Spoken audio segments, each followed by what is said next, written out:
Okay, so in this video we're going to talk about mastering the hip hinge technique, which is what we want to use for when we deadlift.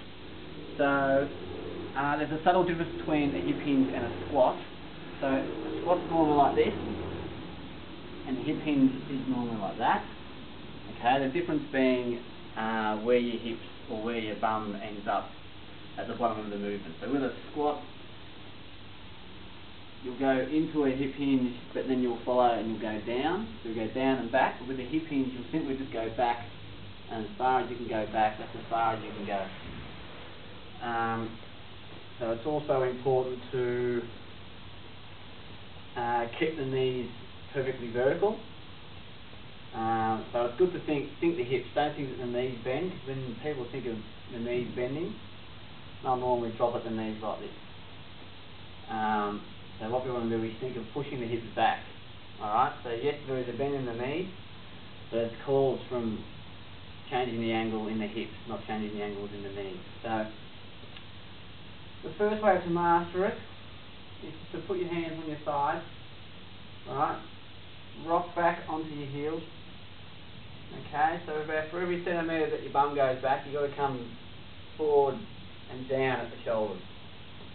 Just keep your hands in line, contact with your arms, and just slide them down and then stand up.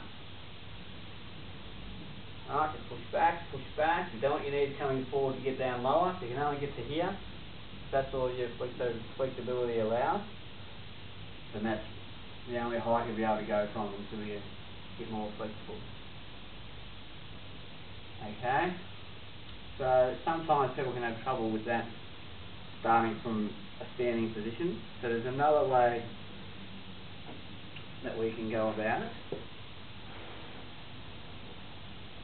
The same position, except we're taking the knee angle out of it. So a lot of people can't differentiate the movement from the knees to the hips. So we just come back on down to your knees, stand up nice and tall.